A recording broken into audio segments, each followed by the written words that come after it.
pursuant to, excuse me, Minnesota Statutes Chapter 12 and other laws.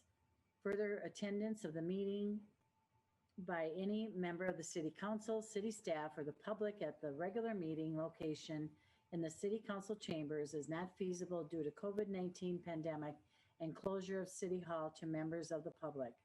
As a result of the foregoing, the special city council meeting will be conducted solely by telephone and other electronic means as provided in Minnesota Statutes 13D.021, and no in-person meeting will be conducted in the city council chambers. I think it is important to recognize that using a video conference is difficult than in-person meeting, but it is different. Under the circumstances, we are doing the best we can to maintain transparency and due process. I would appreciate everyone's patience and cooperation as we work through the meeting. Please stand for the Pledge of Allegiance. Excuse me. I pledge of allegiance to the flag of the United States of America, to the republic for which it stands, one nation, under God, indivisible, in this liberty and justice for all. Thank you.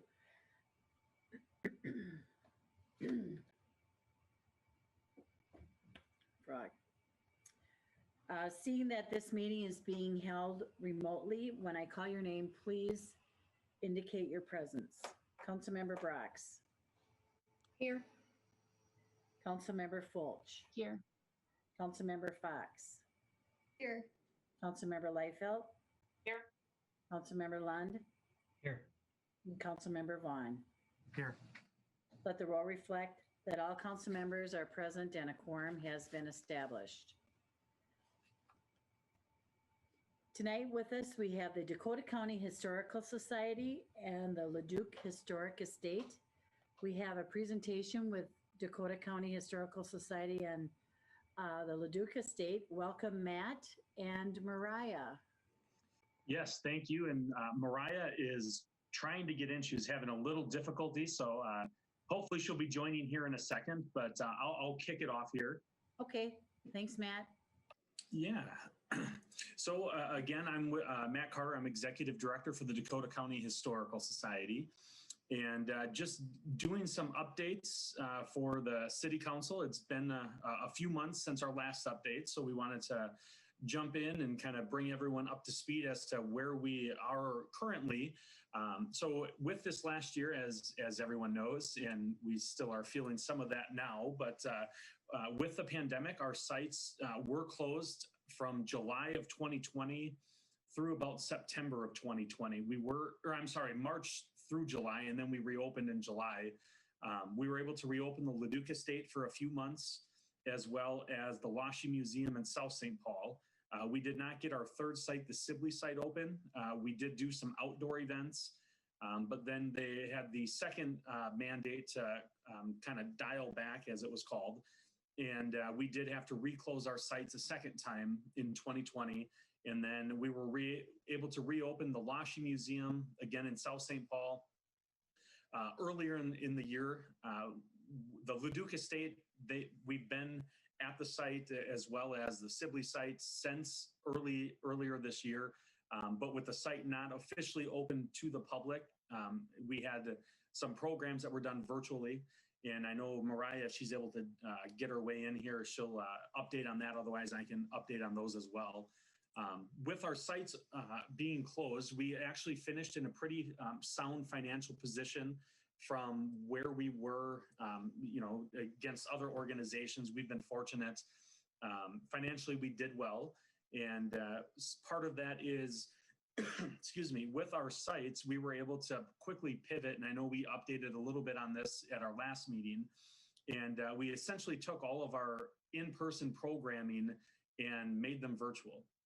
And with that, we were able to take a number of programs that we'd done, Coffee with the General, our genealogy series, the Mendota After Hours at the Sibley site, and we were able to still offer those to the public in that virtual format.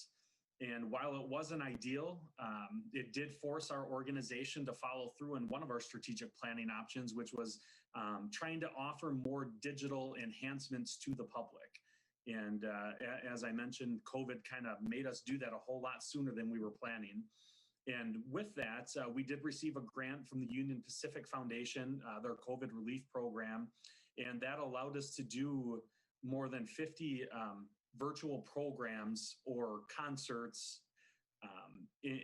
through this grant itself. And with the concerts, we were able to live stream those through social media. All of our programs were done through Zoom.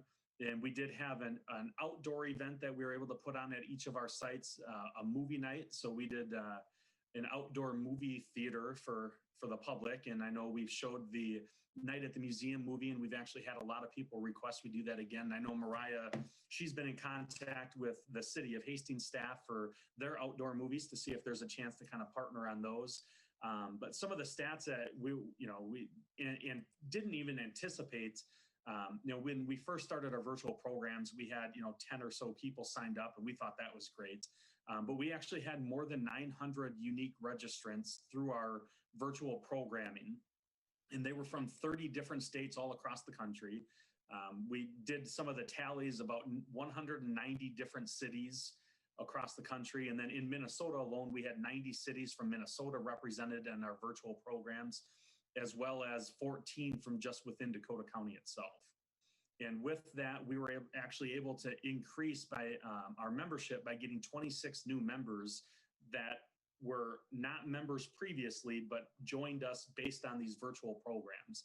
So we were fortunate to have that as one of our outcomes. And one of the things that we heard from, especially those that were living outside of the state that joined, one woman joined from Pennsylvania. She had no connection to Dakota County. And her request was to keep it in person. And or once we keep going back to in person, keep offering a virtual component to it. And I know with Mariah and even Jen with the Spiral Brewery and the Hastings Public House, we did a kind of a test run on this, on an event of kind of in person and virtual at the same time. And we think we figured out a way that once COVID, once it ends, with, I'll use air quotes on that, we can do some in-person programs as well as still have that streaming virtually to our members that, whether it's COVID related, they don't want to come to an in-person event, or if it's someone that lives in Pennsylvania or the Dakotas that can't make it in, they'll still be able to benefit. And actually it'll be an enhancement to what they were able to get as a benefit of a membership, where in the past, they might have been a member and not able to attend our events. We did get some grant funding that helped with our COVID relief. We did get the PPP funds in 2020. And then in 2021, we were part of the group that got the second draw. So as part of that, we had to show that we had at least a 25% decrease in revenue from 2019 into 2020, which we did. And so by doing that, we were able to get some PPP funds on the second draw, as I mentioned, and that was able to bring in some of our site educators and still give them hours, even though we technically didn't have the sites open at the time. So we were able to give them hours, and Mariah and our site supervisor, Laurence, over at the Sibley site, were able to use those hours from our staff to be able to learn new tours, just get reacquainted to tours, as well as start training guides from other sites to be cross-trained. So a Sibley guide could essentially come over to LeDuc and give a tour, while a LeDuc guide would essentially then be able to go over to the Sibley site and be a tour guide there. We also have received a large grant from the Minnesota Historical Society about the George Daniels Project, which I know Mariah will mention here in a second. And then financially, again, at the end of our packet that we sent over, we did have our financial report. So I'll turn it over to Mariah, and then if there are any questions related to what I just talked about, or if there's anything related to the financials, feel free to let us know. Otherwise, I see Mariah is ready to go. Okay, thank you, Matt. Welcome, Mariah. Thank you. I'm sorry I'm late. So to give a few updates on things that we are doing as far as events, I apologize if I repeat anything that Matt said, but we did do a couple virtual events, some that were really neat, and we were able to do a few in-person events as well. Since we last talked, we did do part of our candlelit tours.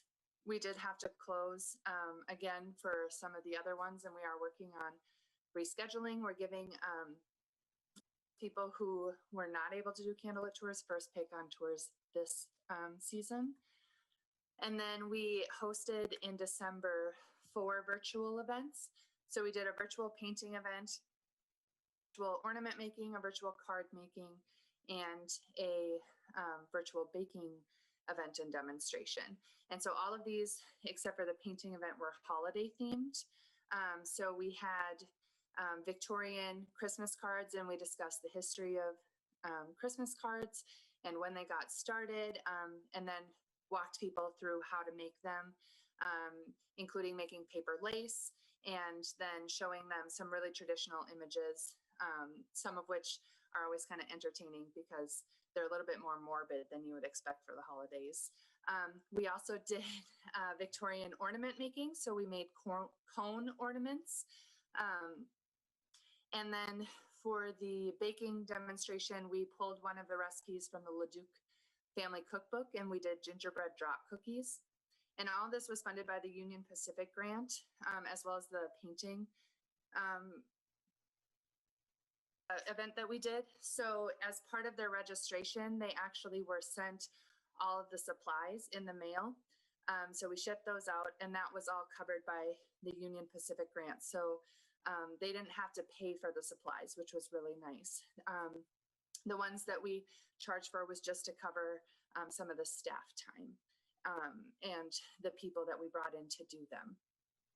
The painting event was done as a watercolor demonstration. So they learned different watercolor techniques and different starting points, dry brush, wet brush, etc. And we brought in a middle school art teacher I have connections with to teach this, and people really liked it and they want to do another one. So we're looking at adding that either as a part 2 or another introductory one that people can sign up for. And that we're hoping to be able to do in person, but the virtual presentation went really well because we actually had somebody tune in from Chicago for it. So we had a wide reach on it. Pardon me. Then we also were able to host a virtual Valentine's Day tea and tour. So that was in partnership with a, not a community ed group, but like a booster club, essentially, that was a group of seniors that get together and they do lots of different activities. And so we did our Valentine's Day program. They got tea as part of their registration and a LeDuc cookie, and then a little Valentine from the person who coordinates it, and some chocolate.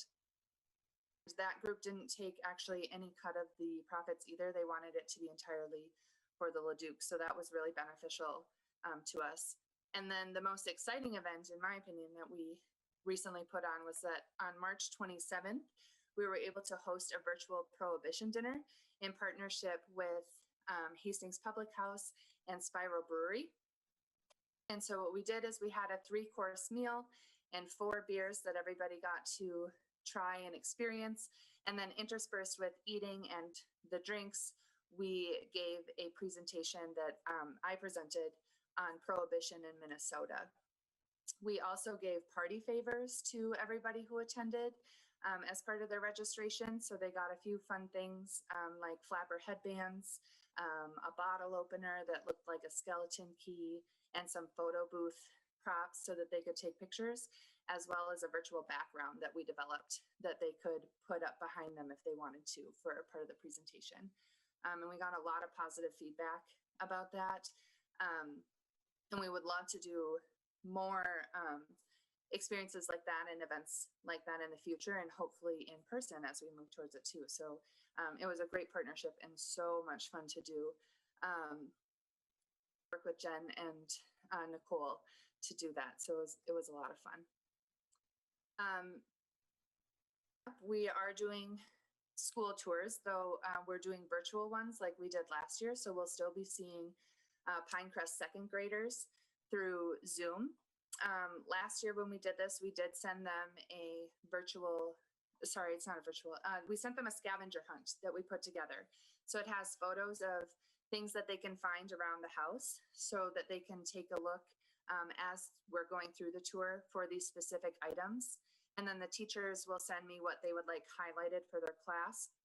So we spend a little bit more time on the tour focusing in on that, discussing the history of it for their project that they do in correlation with the tour.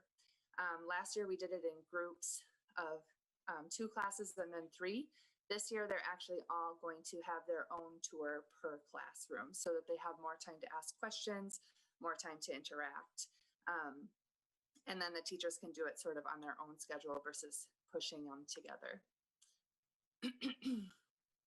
We also are working with one of the middle school summer school teachers to have an in-person tour for their summer school students. So that will happen in June potentially, though it might be pushed closer to July, so the end of summer school. We also are planning to host our 4 summer day camps.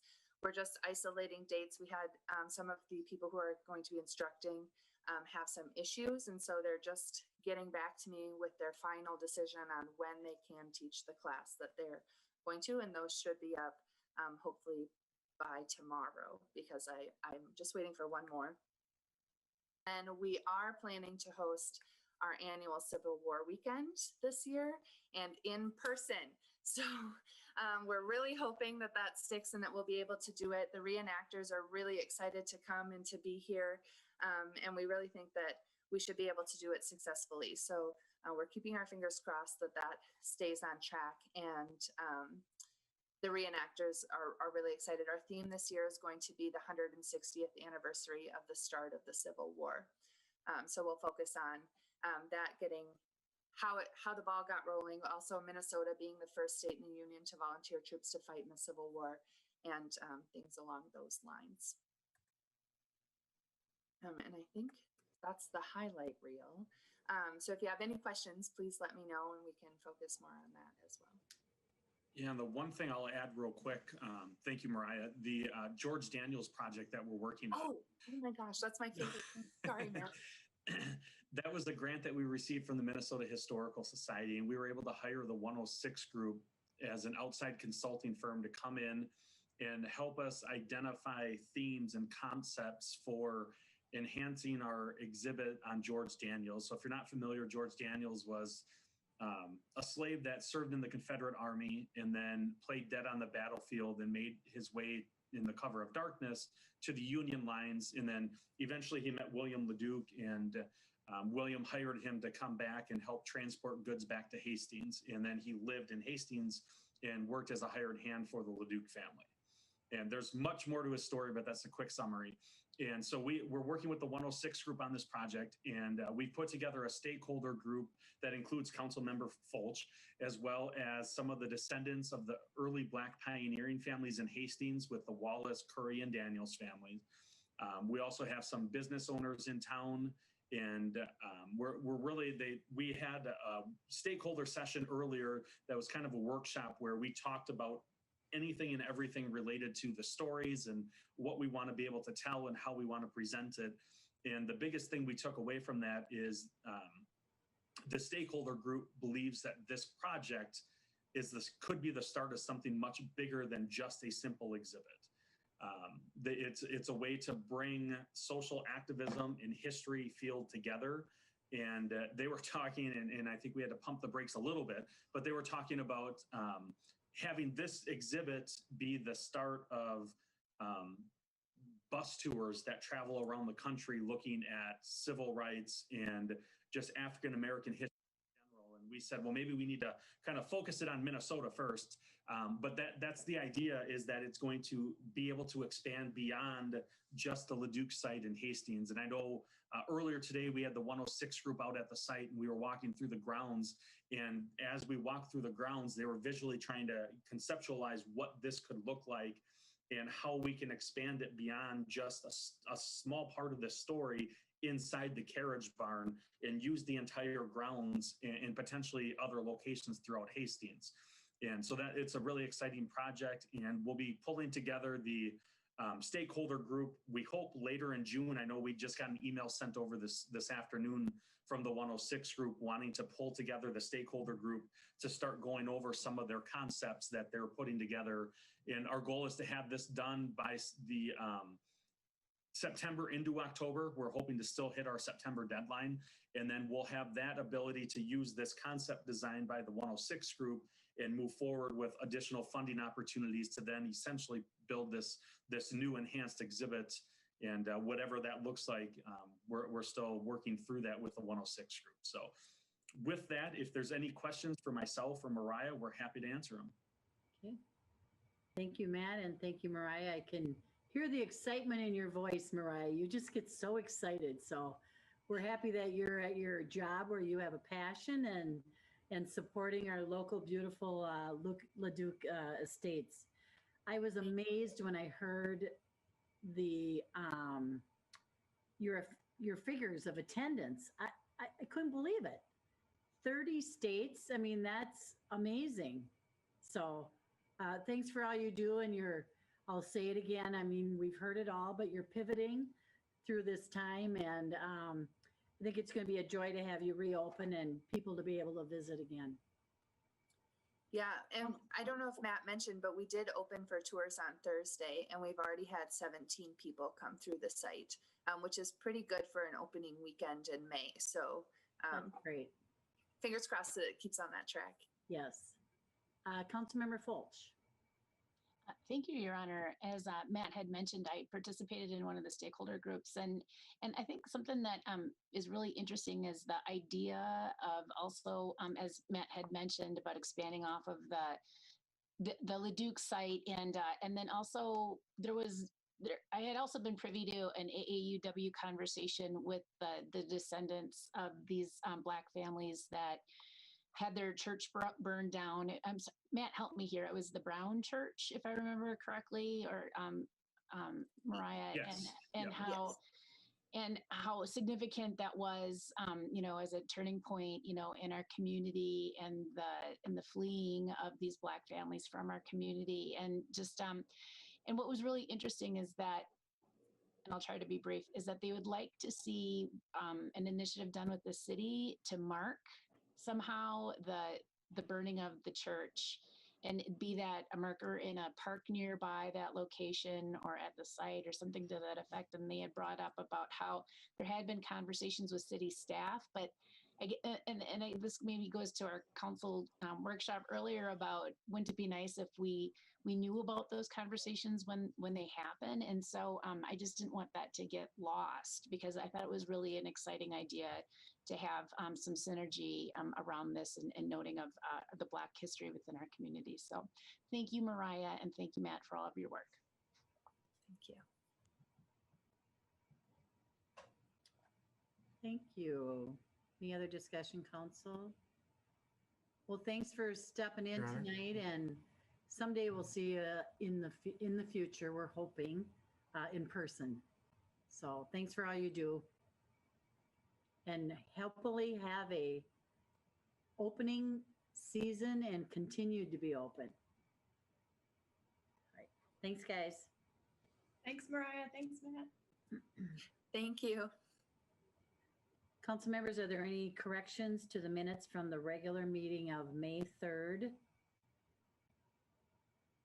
Seeing none, they are approved.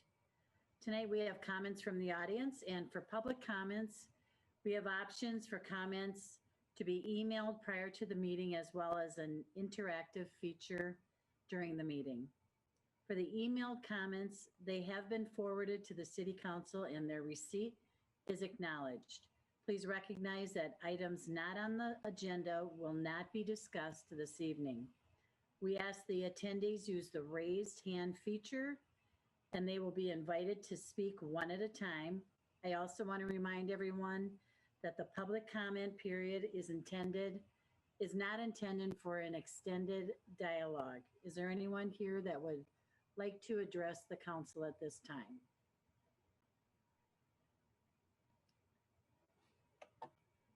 I do see a raised hand for Corey Colvin. John, could you bring her in?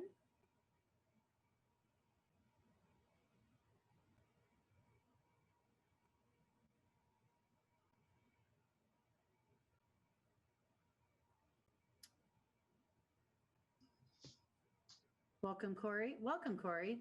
Hi, how are you guys? Good. So I'm hoping if it's all right, I have a PowerPoint presentation I would like to share with you guys. Okay. Okay. Oh, well, it's disabled. Okay, so my name is Corey Colvin, and I want to speak in favor of amending our current ordinance for chickens to allow the keeping of 4 to 6 hens on city residential lots. First and foremost, I'd like to bring up the local petition many of you have probably heard about. This petition was started on May 4th and has gained a total of 205 signatures from residents within our city. This petition remains active and is as a support and awareness of this movement grows each day. Hastings has been a community that prides itself on its history and agriculture, yet it continues to fall behind the times as it remains the second to last city in Dakota County to not allow backyard chickens. What we are requesting is the amendment of our current ordinance to allow small backyard flocks of hens without unnecessary restrictions or permits. I would first like to focus on a few of the innumerable benefits that backyard fowl present. Chickens provide phenomenal insect and weed control without the use of harsh chemicals that can be toxic to our native wildlife and the pets already present. This is a holistic approach to addressing the concern regarding the critically diminishing pollinator populations. They will eat all the things we do not like to see, such as ticks, flies, beetles, grubs, and worms, as well as our newest threat, the invasive jumping worm. They produce fresh eggs that are more nutritional than store-bought eggs and are readily cheaper in comparison. A flock of 4 to 6 hens can keep over 300 pounds of kitchen food waste out of our landfill every year. Their waste can be composted into nutrient-rich fertilizer in as little as 45 to 60 days. These personable and affectionate creatures can provide companionship and education for the children and adults who care for them. Keeping a flock of chickens on our property is a way we can reduce our carbon footprint and maintain a self-sufficient, sustainable, organic, and ethical lifestyle. From cruelty-free eggs as a food source to organic manure and compost for your gardens to natural pest and parasite control, what's not to love? I'd also like to address a few concerns that we have heard. The concern about an increase of nuisance calls leading to higher taxpayer spending to address these is of little concern to the other cities that allow backyard fowl. Speaking with Eden Prairie, Edina, Roseville, Shakopee, Blaine, and St. Paul Park, they stated that these calls are virtually non-existent. Eden Prairie reported only 1 in 3 years. This pales in comparisons to the hundreds of calls received for dogs and cats. Another concern is about who will address a loose chicken and how often this will occur. Speaking with the prior cities mentioned, they have stated this has been a non-issue. They have not received reports of loose chickens and continue to reiterate that their ordinance has been a non-issue. Code enforcement or the police would be the ones to handle these calls if they do not have animal control. The third concern is about noise. We know that there's a misunderstanding between hens and roosters, and we are seeking approval for hens only. Hens' conversation levels or relaying songs are the same decibel range of a normal human conversation, a noise that can only be heard in the immediate area, while a dog's barking is almost double this and can carry for up to 2 miles. Lastly, I would like to address disease spread and smell because the two go hand in hand, and both can be mitigated by proper coop hygiene and hand washing. Chickens are known to carry Salmonella, Listeria, and E. coli, which is no different than other pets like lizards, snakes, turtles, and other caged birds. After reviewing the University of Minnesota's extension website, we found that these are of much less concern in small backyard flocks who receive normal care and attention. Responsible care and ownership of any pet is the key to happy neighborhood cohabitation, as with backyard chickens. With all that said, we would like to request that this matter receive a bit of urgency so that we can have well-established flocks that are winter hardy this year. In order for this to be possible, we would need to get our chicks by the end of June. Once again, thank you for your time and consideration. Thank you, Corey. Thank you. I'm just looking to see if anyone is in the audience to speak. All right, thanks for your comments, and I'm sure we'll have a discussion in the future. Thank you.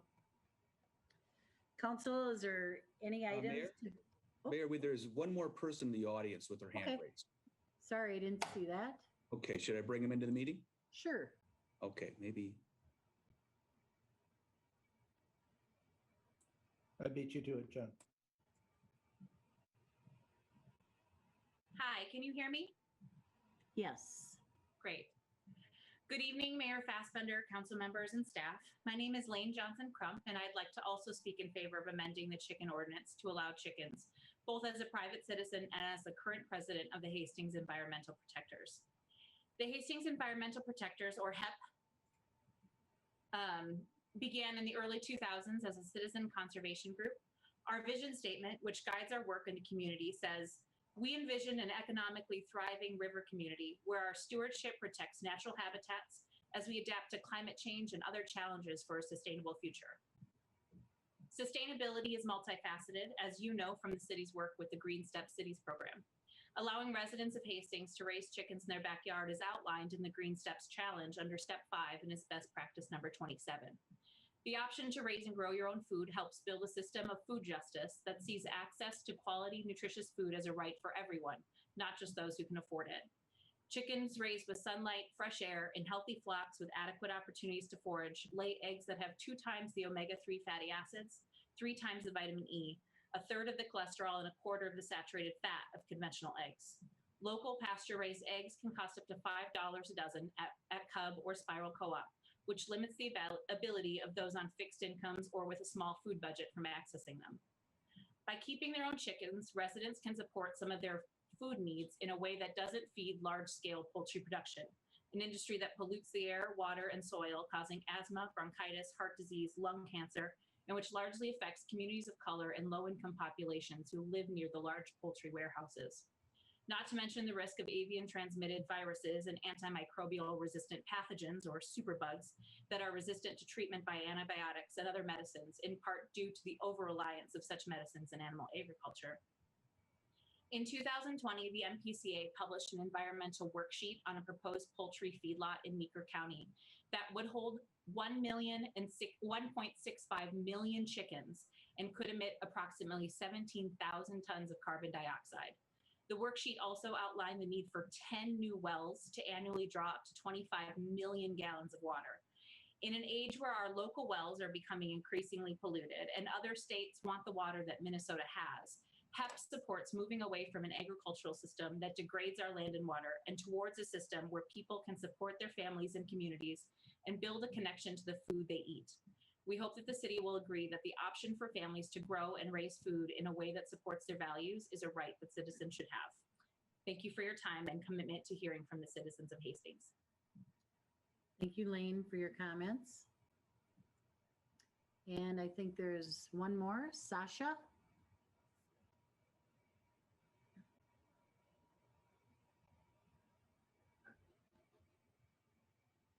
And welcome, Sasha.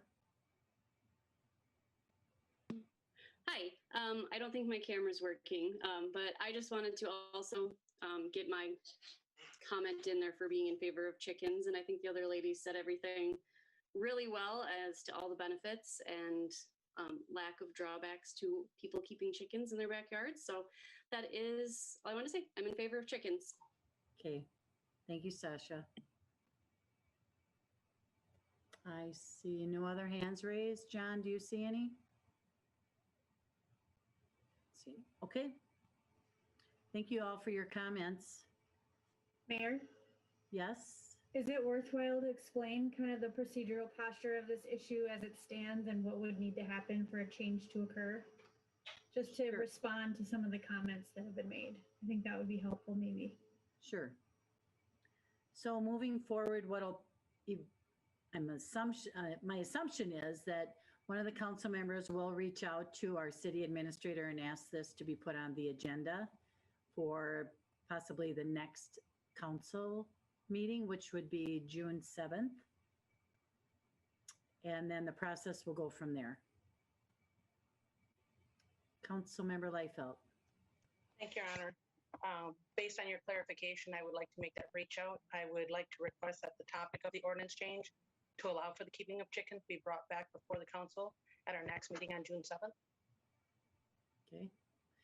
It's not a vote or a motion, so Nope. we'll just It's a we'll move recommendation. forward for that. Thank you, Your Honor. All right, thank you. Any other council items to be considered at this time? Okay. Consent agenda. Council, I would accept a motion to approve the consent agenda. Motion to approve. Councilmember Brox I'll second, Your Honor. and a Councilmember Fox will second it. Any discussion? Clerk Henderson, please call the roll. Councilmember Vaughn, Yes. Councilmember Fulch, Yes. Councilmember Fox, Yes. Councilmember Liefeld, Councilmember Lund, Yes. Councilmember Brock, Yes. Mayor Fassbender. Yes. And that motion prevails. Tonight, we are awarding some contracts, Hastings City Hall roof and HVAC with Miller Dunwiddie. And we have with us tonight Justin Fortney. Welcome, Justin. Hello, thank you, Mayor and council members. As you are aware, we received a $2 million appropriation for a state bonding grant for HVAC, which is heating, ventilation, and air conditioning improvements, and roofing of the 5 cupola domes and miscellaneous repairs to the historic Hastings City Hall. The proposed work will take careful investigation, design, state agency approvals, construction plans, construction management. For this specialized work, we posted an RFP looking for qualified firms with experience in all of these areas. Received 11 proposals from firms with proposals ranging from $52,000 plus an unknown design fee in case of total HVAC replacement to an all-inclusive $272,000. Staff conducted 5 interviews with firms that had the most relevant experience. The Miller Dunwiddie team showed the most knowledge of contributors to humidity in a historic building, which is our principal concern with our current HVAC system. And during the interview, they had already explained some existing HVAC design flaws needing correction in areas for improved energy efficiency based on plans that they and other firms had access to. Dunwiddie has a portfolio that includes many complex historic projects and also modern construction. Staff performed reference checks and found that former clients spoke very highly of them and their HVAC subcontractor, along with the proposed project team members. Recommending approval of the submitted with the staff report with Miller Dunwiddie because of their large portfolio of similar projects, experience with state pre-design requirements, experience with historic guidelines and historic office review, exceptional knowledge and understanding of the entire project, excellent references of the firm and subcontractor and their proposed team members, and reasonable base fee of $103,000 and a possible alternate fee of $36,000 if the city chooses to have the current HVAC system totally redesigned. If approved, they would begin investigation, pre-design, and historic reviews this summer, and construction plans bidding this winter with construction starting next spring. This contract expense would be reimbursable by the state bonding grant. And I can answer any questions you have. Thank you, Justin. Council, any discussion for or any questions for Justin at this time? No? Okay. Then council, I would accept a motion to approve an agreement for professional services with Miller Dunwiddie. Councilmember Fulch. So moved. Second by Councilmember Liefeld. Additional discussion, council? Clerk Henderson, please call the roll. Councilmember Vaughn, Yes. Councilmember Fulch, Yes. Councilmember Fox, Yes. Councilmember Liefeld, Yes. Councilmember Lund, Yes. Councilmember Brock, Yes. Mayor Fassbender. Yes. And that motion prevails. Thank you, Justin.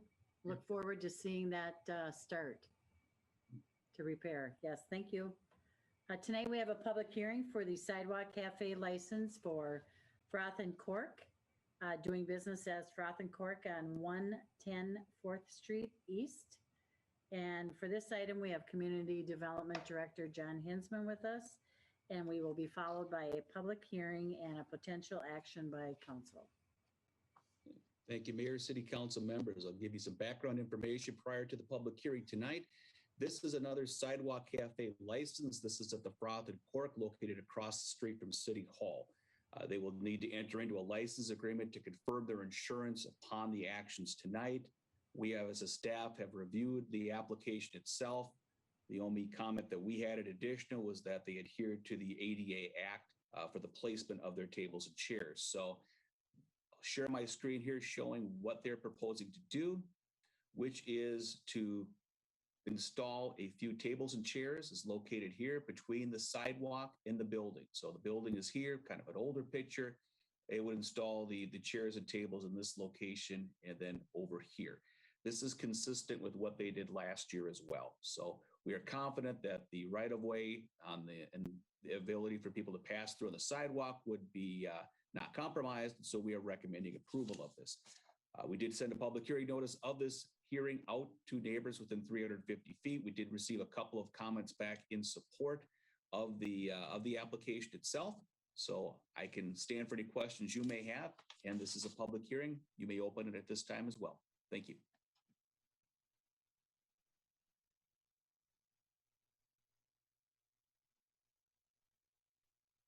At this time, I will open the public hearing. Anyone in the audience wish to speak at this public hearing at this time, please use the raised hand feature. I see no raised hands. One more time. This is a public hearing for the Froth and Cork Sidewalk Cafe. No raised hands. At this time, I will close the public hearing and open up discussion for council.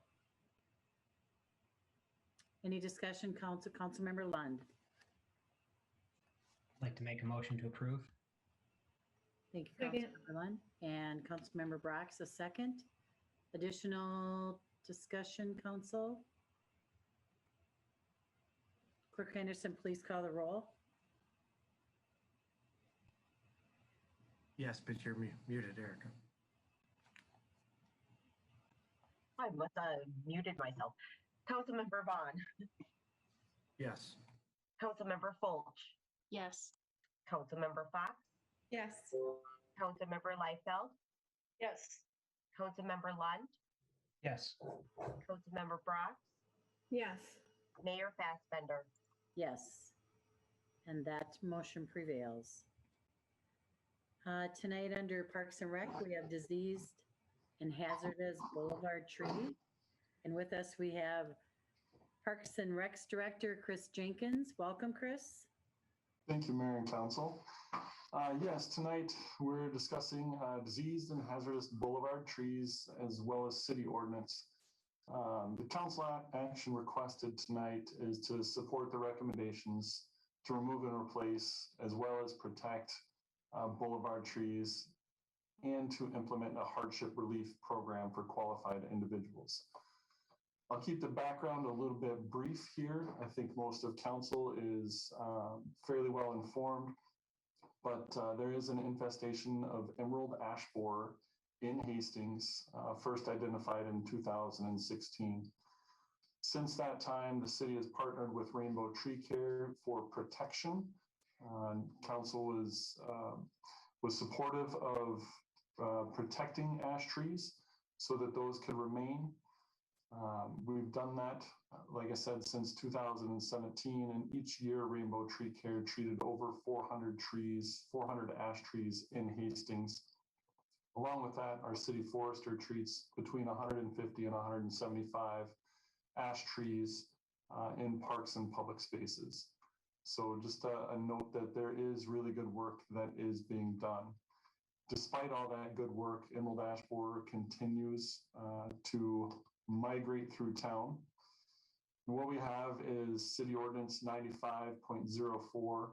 As soon as a tree is diseased or infested with pests, it is immediately deemed a public nuisance, and the property owner is required to abate that nuisance, which basically means to remove and get rid of that tree.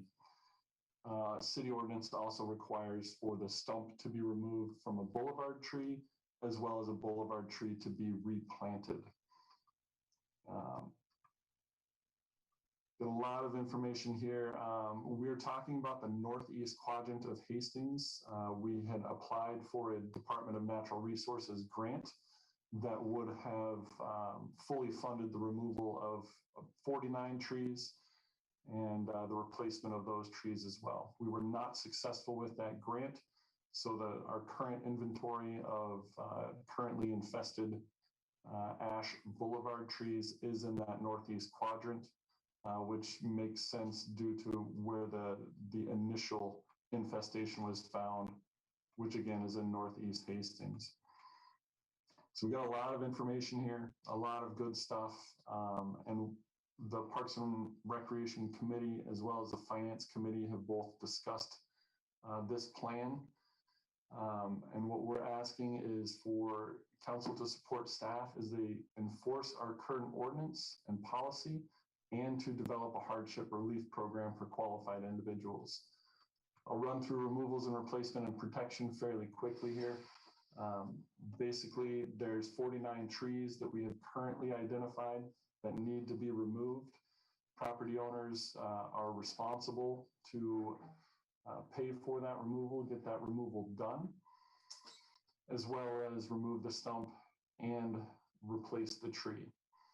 I'm going to note here at the beginning, pretty darn confident that the tree trust, again, thank you, Councilmember Fulch, for that highlight there, that connection, that they will be able to provide replacement boulevard trees for those 49 this year. So we're pretty confident in that. We haven't signed the dotted line, but that's what we're hoping for this year. Voluntary compliance would simply be that City of Hastings Forester is developing informational materials, letters that go out to each affected property owner. That letter will have what the ordinance requirements are, what the property owner's requirements are, as well as some education around tree care for new trees. And we'll also give them an estimated price for removals if they work through the city to do those removals. We have negotiated really good pricing with a local tree care company. We can pass that along if the city is the one that hires that tree care company and there's one billing instead of a bunch of individual billings. So they'll pass those costs or those savings along to the residents. It would get removed, the stump would get ground out, and in the fall we would do a planting with tree trust trees, or property owner could also choose to replace a tree at any point.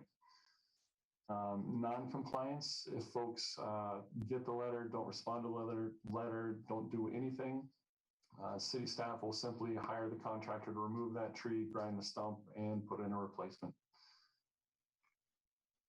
Protection. There's still trees out there that can be protected, so they don't have to be removed immediately.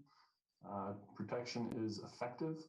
We've identified over 90 in that northeast quadrant that need to be protected. Again, voluntary compliance, city sends them a letter, they respond, they treat it, they let us know they did that. That'd be great. And they're going to have to continue to do that every 2 years. We'll also give them the information from Rainbow Tree Care on the pricing. Non-compliance, kind of the same process. City staff doesn't get response. We're going to hire the contractor to go out and treat those trees, and we're going to send the bill to those individuals. For all of those options, if the city sends the bill to the property owner, they do not pay. And the ordinance says by September 1, those costs will be assessed to their property taxes. That's the standard business on how it works. We're going to talk about a hardship relief program here pretty quickly. Options involved for property owners. Again, note that the city's negotiated good pricing for tree removals as well as tree protection. And again, the property tax assessment, the full amount is going to be charged to property taxes. And those property owners will have a certain number of years to be able to pay that off. Then there's a reduction in the amount of the bill, where a portion of that cost is absorbed by the city. And this is where absorbed by the city if the property owner elects to have the city hire a contractor. The Finance Committee has recommended up to $20,000 in 2021 for this program. It does come with an associated budget amendment. And the eligibility criteria that were discussed, up to a 40% reduction. Again, this is consistent with our diseased and hazardous tree program where we cost share 60-40. If the tree is diseased or hazardous and needs to be removed, up to a cap of $2,000. Low to moderate income, we've used Dakota County information. It's 80% of the median income, and Dakota County's information is that I don't have the table in front of me, but it's attached in the memo. So we're looking at 80% of the median income in Dakota County. Implementation of that piece is going to require proof of income, and it's going to require city staff to collect, verify, and manage that sensitive information. Another qualifier for the hardship relief would be multiple affected boulevard trees. Again, staff are aware of one property that has at least 6 infested ash trees. We're recommending that the property has to have at least 4 to be qualified for the hardship program. And again, the property owner for their 60% of that would be able to assess that and spread that over a number of years, so the bill doesn't come at once. A lot of information. Familiar with it. If I spoke too fast, if I can answer any questions, please let me know. But in the end here, what we're looking for is City Council to support staff's recommendation running forward with the removals. Removals this year are necessary. Boulevard trees are the responsibility of the city. If we let those standing trees stand and they fall on property, then city is liable to some degree, and implement the hardship relief program. So we need to get moving on removals, and we need to get that hardship program up and running. Okay. Thank you, Chris. And thank you, Councilmember Fulch, for assisting with that. And Councilmember Brox. Thank you, Chris. I just have a question. Is the hardship relief program only for people who have boulevard trees, or is it for anybody who has an ash tree that they have to take care of? Council member, the intent is for the boulevard trees because that's where the city has some skin in the game as well. Okay, thank you. Thank you, Councilmember Brox and Councilmember Fulch. Thank you, Your Honor. Chris, I had a couple of questions in your write-up. The first I had was under the section where you were talking about forced compliance for the treatment of the trees. That I don't know why that just kind of rubs me the wrong way, but you had said that that you're going to force the treatment of the trees, and then if the tree dies after treatment, then it was then you just kind of referenced up to above. And so what would be the circumstances if someone treats their tree? And I know that, and just so people understand that it's not a for sure 100% guarantee that if a tree is already infected, that the infestation may be so advanced that the tree can't shake the bug, and so that it will succumb to the vermin. And so what are you suggesting there, that if it was too late and it dies, then they still have to pay for all of the removal of the tree on top of it, or is it then the 40-60 split? Councilmember, that's a good question. Before any technician will treat a tree, they evaluate it and they give it their good, honest evaluation on whether or not the treatment would be successful. If the infestation is so much that it would not be successful, they're certainly not going to recommend that.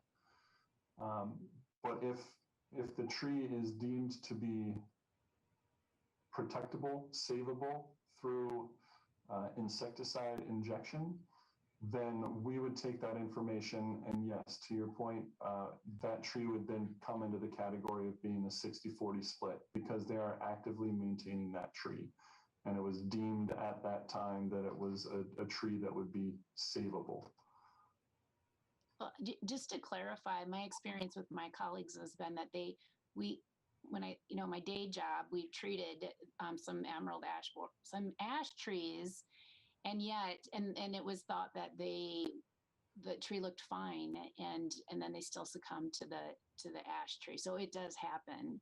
And so I think that you do need clarification. If they treat the tree, then they treated the tree. And if it was too late, I guess then we still need to keep up to our end of the deal that we do the 40-60 if they've at least tried. And then just clarification then with rainbow tree care, particularly if we're imposing it, then whether or not the homeowner will be reimbursed for that, because it would probably die within the first year if they injected it the first summer and it succumbed, like late that fall or early the next spring. What's Rainbow Tree Care's policy on that? Because once a tree, because I do my own tree, and supposedly if it's protected, then they guarantee that if the tree dies while it's been treated, then they'll pay for the removal of the tree. And so I just really think that we need that super crystal clear as to what those circumstances are. If we're going to start forcing people to pay for the treatments and then the removal of the trees, as to how we're going to handle that. And then under thank you for continuing to work on relief package for residents. I think that this is going to hit folks particularly in that northeastern Ward 1 quadrant pretty hard. And so thank you for fleshing out some further detail. On under item 3C, where you put multiple affected boulevard trees abutting the property, staff are aware of at least one property where 6 trees are infested with EAB, recommending setting the eligibility threshold at 4 trees. And so what do you mean by that specifically? What are they eligible for? And because I feel that 4 trees is still pretty high. I would say, like, if they had 3 or more trees, then they're eligible. Are you saying that they would have to have 4 trees to be eligible, or more than 4 trees? And so can you please clarify how does it work if they have multiple trees? What are you trying to say there? Council member, yeah, thanks for the opportunity to clarify. What we're looking at is the property would have to have 4 affected boulevard trees to be able to qualify for the hardship program under that qualification. What are they qualifying for, though? So you're saying that, I guess I'm a little confused in this area, because if they were low to moderate income, they would already qualify, to be a part of it. And then if they were a senior citizen, right? I mean, that has their own clause then, because there are special clauses if you wanted to put the assessment on your taxes and forego it. Include that in here? Councilmember, deferred assessment was not included in this. Well, you didn't include it in there. And was there a reason why we had talked about that during the finance committee? Councilmember,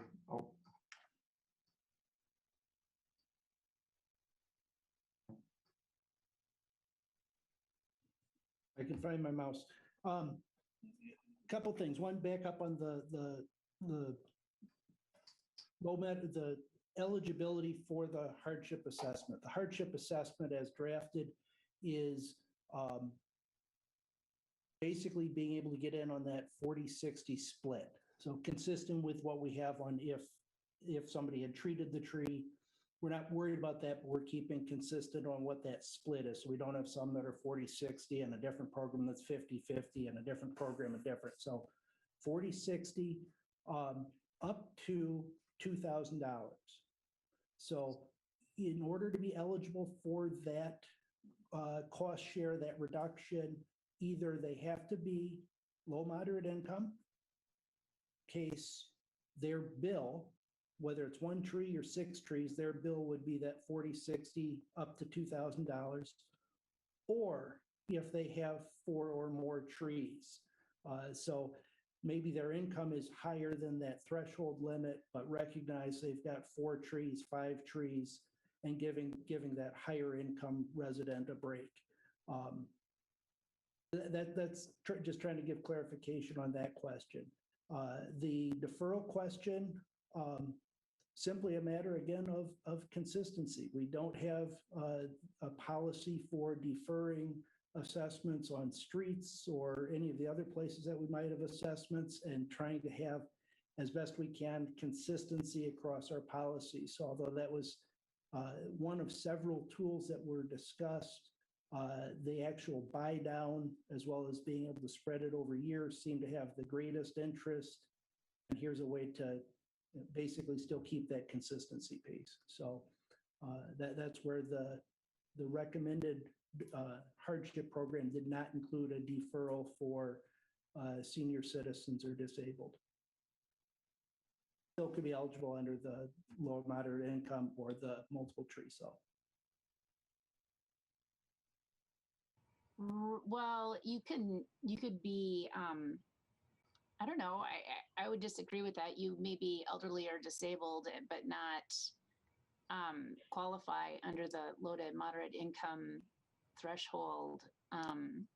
So I guess I'm not fully understanding. It seemed like it was a tool in the toolbox and we're just kind of indiscriminately taking it off the table for what reason again? Because you want to be consistent.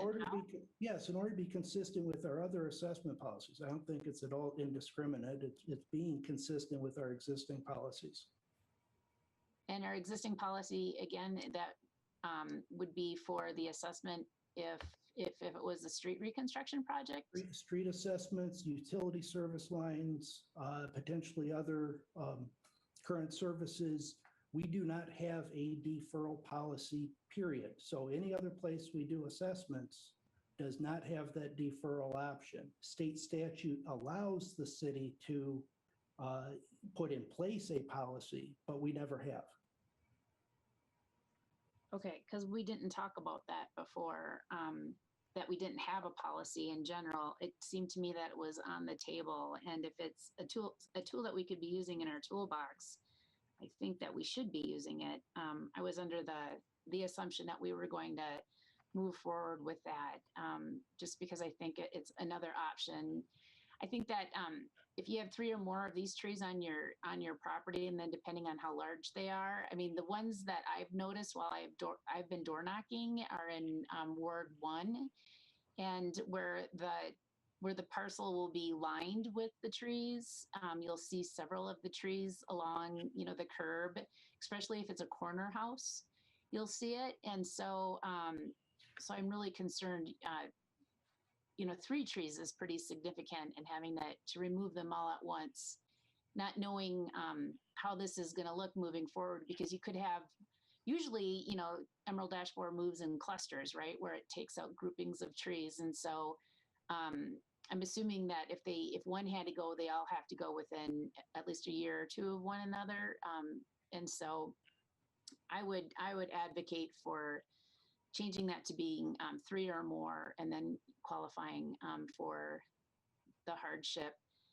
It seems like it's kind of arbitrary and to me, and just knowing where these houses are, they're older homes in the older neighborhoods where probably residents don't have as much money. I'm not assuming that that those homes have like high values to them, like in other areas of the city. And so that's my 2 cents on that. Thank you for all your work on this. I know it's been very difficult, but the last point I just wanted to make was if you would bring up the slide that shows the pin map of where all the trees are, the 49 trees that are being referenced. if you could bring that up, I would appreciate it. Dan, are you working on that, or do I have share screen?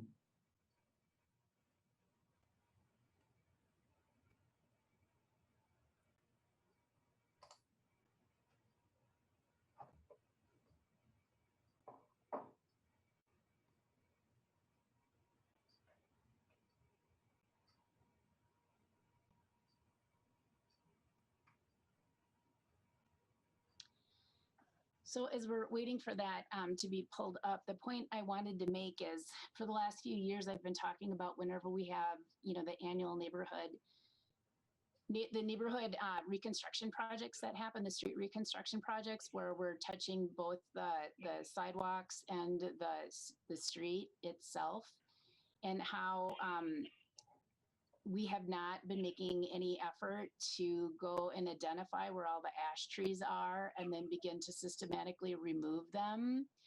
I want to show with this pin map so everybody understands what I was talking about. If you look up in the northwestern quadrant, west of Highway 61, that's Ward 2, and Joe was very pleased to have, his neighborhood, the entire area reconstructed in the last few years. And so most of those folks probably couldn't pay for the assessment on the street immediately. And so they're probably in some kind of payment plan right now, having to deal with the street infrastructure that was done then. And so if we would have incorporated the removal of those trees at the time we were in these neighborhoods, I'm counting a total of 17 trees of the 49 that could have proactively been dealt with. And so that includes those in that quadrant that I just mentioned. And then this year we're working on, or last summer, we worked on 15th Street West, that section between Highway 61 and Pioneer Park. And so I'd like to bring up again about, as we're moving forward with these, the neighborhood infrastructure projects, that we should be systematically removing these trees. Even if you treat them at this point, that's just delaying the inevitable that they will succumb, because if you stop the treatment of them, they'll die. And so really treating the trees is just a way to mitigate the impact of the full die-off, and so that it's not all trees at once, but rather a controlled kill. And so I just think that we need to be looking at this in more of a realistic way, is that the treatment of the trees is not meant to go on forever. It's just meant to soften the impact to the community. And so, if we start forcing folks to pay for this, for the emerald ash borer treatment, then we're going to be continuously forcing them year after year after year to do so. So, just something for the council to have a little conversation about, if we really want to be doing that. Do we really want to be forcing people to pay for the treatment of these trees for an indefinite amount of time? So thanks for all your work, though. I appreciate it. It's difficult. Thank you, Councilmember Fulch. Dan, did you want to speak?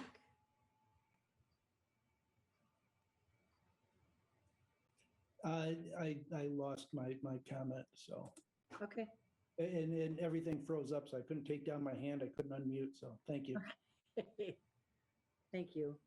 At this point, is there any discussion, any additional discussion, council?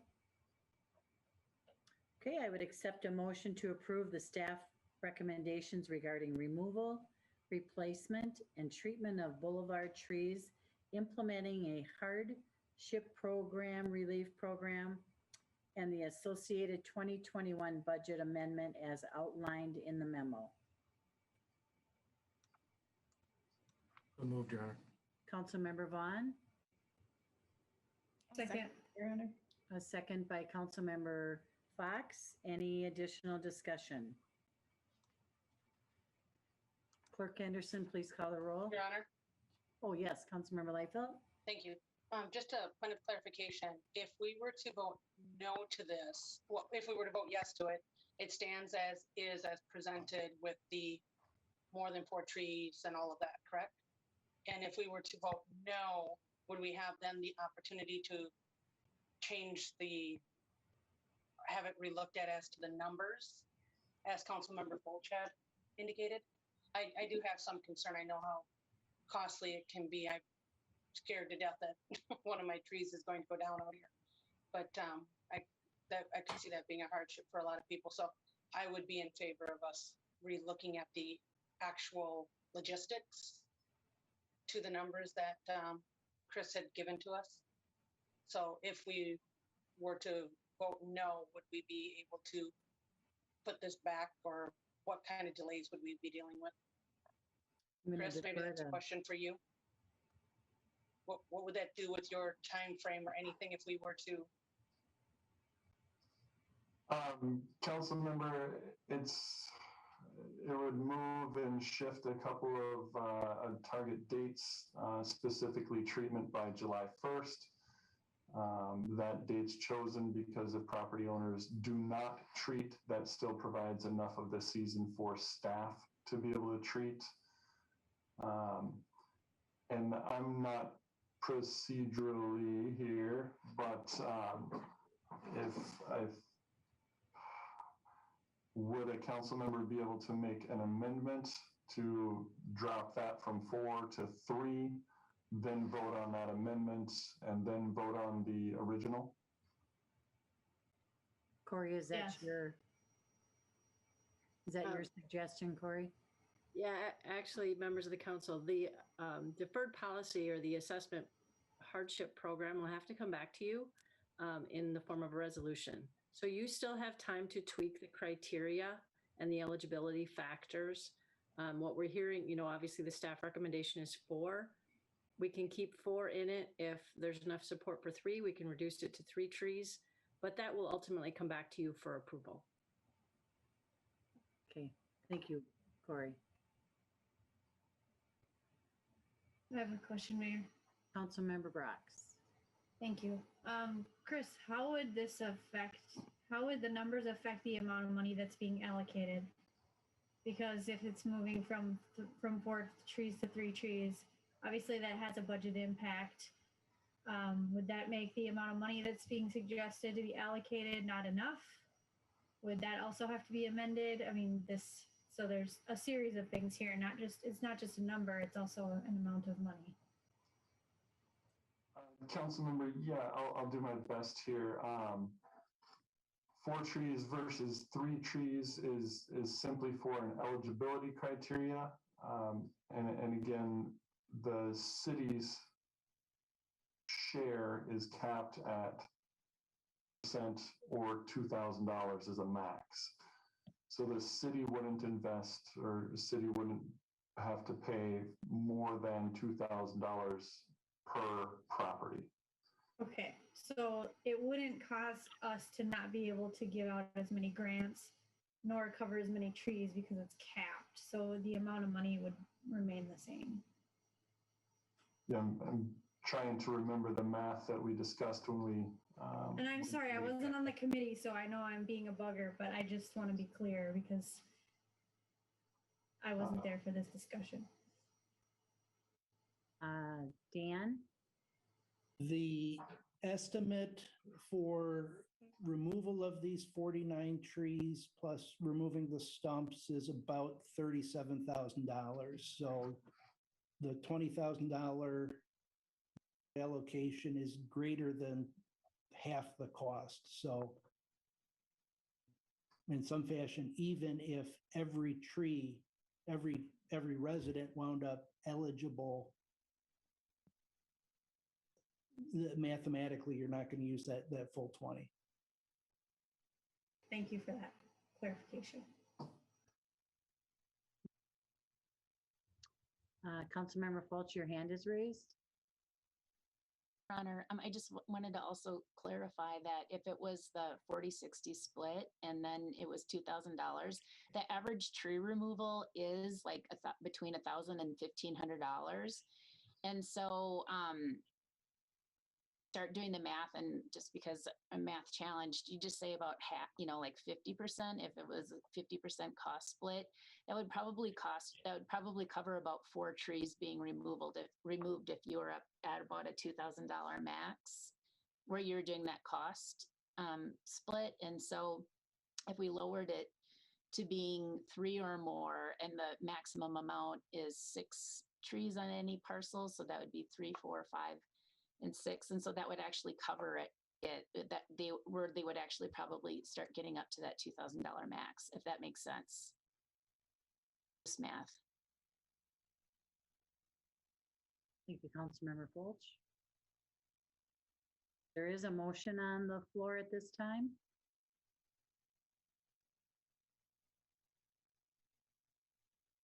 So Your Honor, asking a point of clarification, I guess for Ms. Land.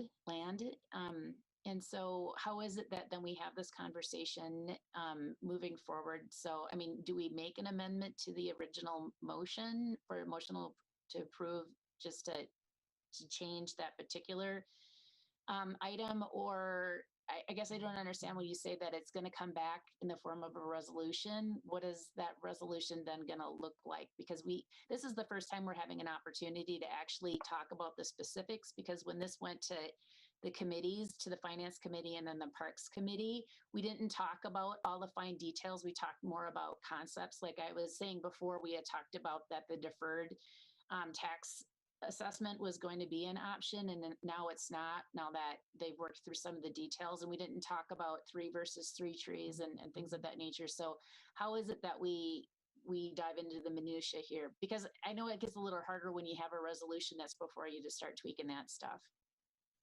So the direction you're giving tonight is for staff to develop the program and the policy. You've given all of the outline of how it's supposed to look, but we don't actually have it written before you in a formal policy and for the hardship criteria. And so you need to see that. You need to see how it's articulated, how it's going to look exactly. And if when you see that document in front of you, if it says 4 trees and you want to change it to 3 trees, that would be the time to do that when you are looking at the actual program with the hardship policy in it. Motion on the table is to have staff move forward with developing the program and the policy as outlined in the memo. They choose to give different direction and say, instead of 4, we want 3 trees. You can do that now. Or you can wait until you see the whole program and policy in front of you in the form of a resolution at the next meeting, or whenever we can get that in front of you. Okay. Hopefully that made more sense. I think so. So what I'm hearing you say that we would have to actually we'd have to make an amendment to the staff recommendation, either at this meeting or the next meeting. That's what you're saying. That's exactly what I'm saying. Yeah. And then, so I've never done this before. So to make an amendment to a motion, I have to ask, right? I have to say, I'd like to make an amendment to a current motion to amend from 4 trees as a minimum to 3 trees. There's 2 ways this can happen. If the motion maker and the seconder is open to that amendment, then you could just ask for a friendly amendment and then it's automatic. But if they're not open to that amendment, then you would have to make a motion to amend the motion to change it to 3. And then everyone would first vote on that motion. And if that passes, then you vote on the original motion, which changes the resolution or changes the direction to have the 3 trees. Everybody's amenable to the change now. You can just do that now and make that motion with the 3 trees. Okay, so it was Councilmember Vaughn who had made the original motion, was it, or Councilmember Brox? I didn't catch that. Remember Vaughn and Brox second. Okay, so Member Vaughn has raised hand. So Mark, would you like to speak to that? Thank you, Your Honor. I can tell you I'm not going to accept a friendly amendment on this one because we as staff, or as the chair of the Finance and the Parks and Rec Committee of Council, we worked with staff to come up with the policy, the concept of giving some relief. Staff did a great job, dug in, gave us some opportunities here to help residents, even though we have an ordinance that says this is the ordinance. Support staff, they did the work and moved this forward as is. And we're making up data as we go. We don't know what that number is. Should it be 2? Should it be? I don't want to do that in an amendment to something that staff has put in front of us. I think the attorney's trying to help us here, but in a nutshell, staff put something that we set a policy on. We did our role. I'm not going to get into the detail of it should be 3 trees or 4 trees. Staff's going to know. Staff will come back to us. They say, whoa, we got a lot of pushback. We got a lot more trees. We got to listen to the forester. I'm going to support staff on what's in front of us. That's why I made the motion to approve what was presented. Thank you.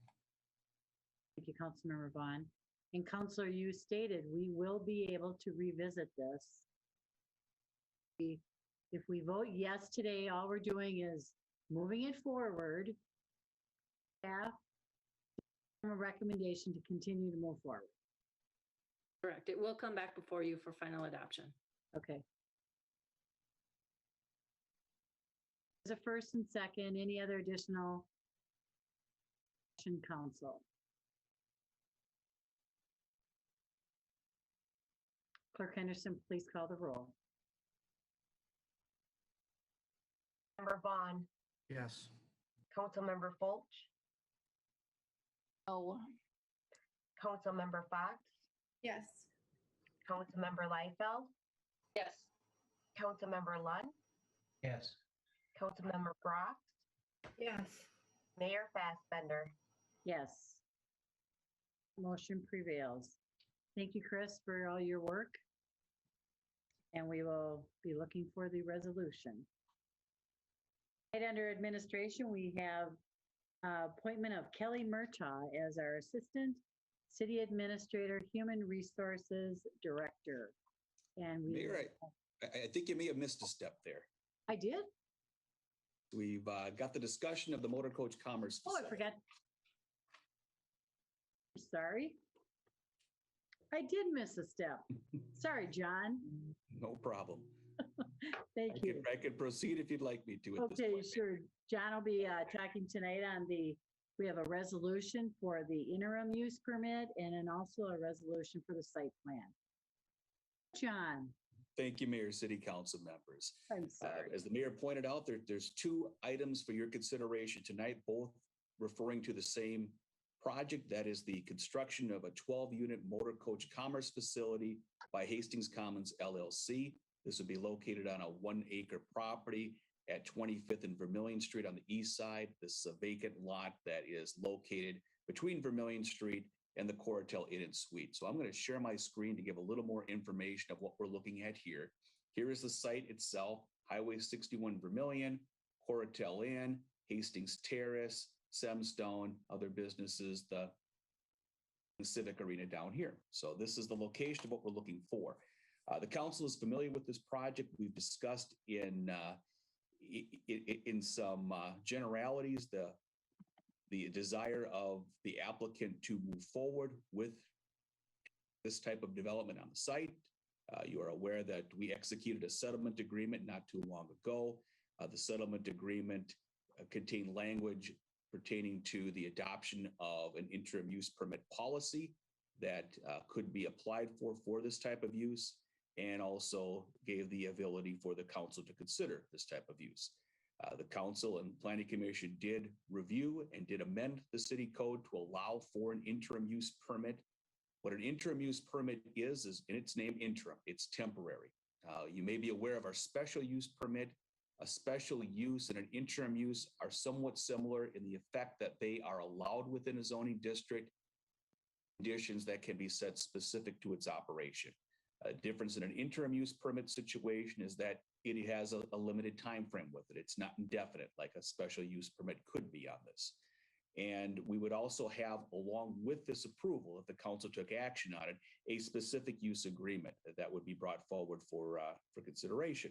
So the approval of the uses of its site are consistent with what was included within your settlement agreement. So what is being proposed tonight and is similar to what was in the settlement agreement itself. This is what the facility would look like. 12 units itself, Highway 61 to the bottom here, the 12 pad sites, Coratel Inn up here. Of private utilities within the site as well, private sewer, private hookups for the individual sites. There would be rules along the operation of those sites as well. The Planning Commission did review this, held a public hearing at their last meeting. They did recommend approval of the interim use permit and site plan on a 5-2 vote. We did have 2 commissioners that did vote nay.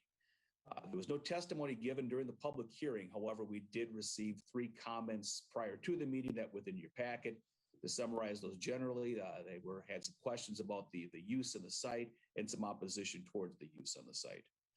The commission at that time discussed on-site management, traffic, length of the term of the permit, effect and access to the current hotel site adjacent to it, aesthetics, enforcement of rules, and hours of operation. So this does come forward with a recommendation of approval from the Planning Commission itself. We take a look at what the interim use permit conditions would be.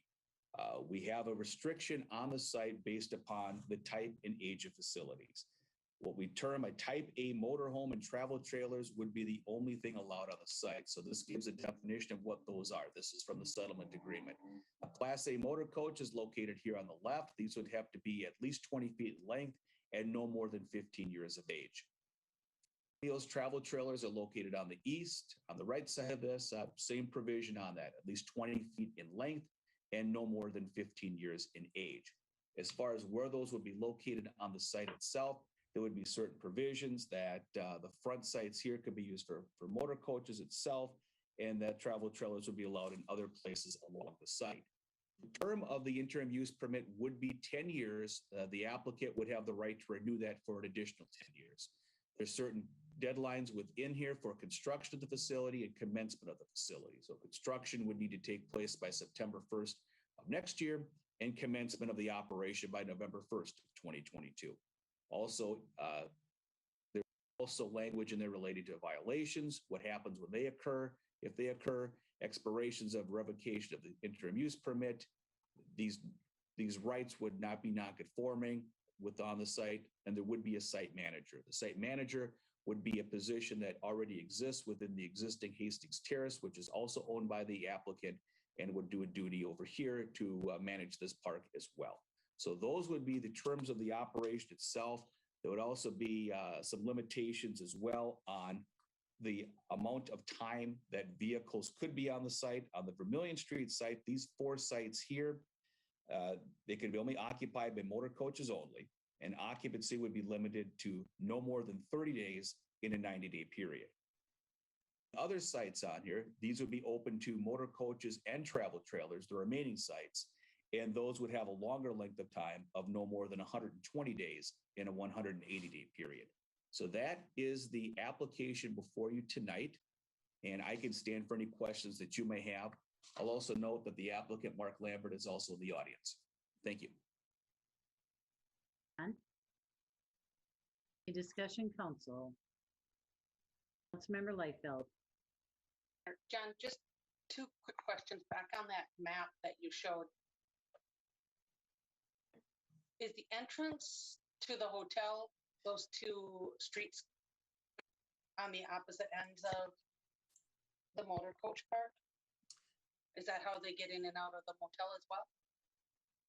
Yes, council member, these 2 are existing driveways. So these are the 2 driveway accesses to the hotel. These would be shared facilities. Thank you. And then my second question, at a later time then, would we be discussing and talking about the, I don't know, say the beautification of Vermilion Street there, of what this is going to look like as far as plantings go or fencing goes or what have you? Is that something that would come before us at a later time? Council member, the site plan for the landscape plan is before you tonight. So they have provided fencing in there, a 6-foot white fence, and various landscaping elements that are part of the site plan. There was a condition within the site plan that there was a few more plantings necessary to meet our requirements, but they would be providing that fence along Vermilion Street here, 6 foot. The plantings along that fence would be between the fence and Vermilion Street there. I'm trying to remember if I have a picture of that on here. I guess I did not. Well, this kind of gives an example. This is the area of the plantings, trees and shrubs. That doesn't show the fence, which would be here.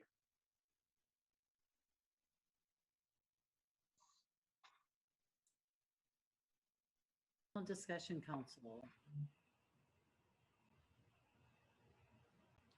Okay, then I would look for a motion to approve a resolution of the City Council of the City of Hastings granting approval of the interim use permit to operate a motor coach commerce facility.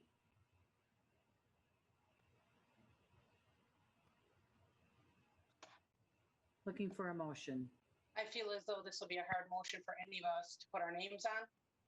I will go ahead and make the motion on the recommendation of staff and our planning commission. Thank you, Councilmember Liefeld.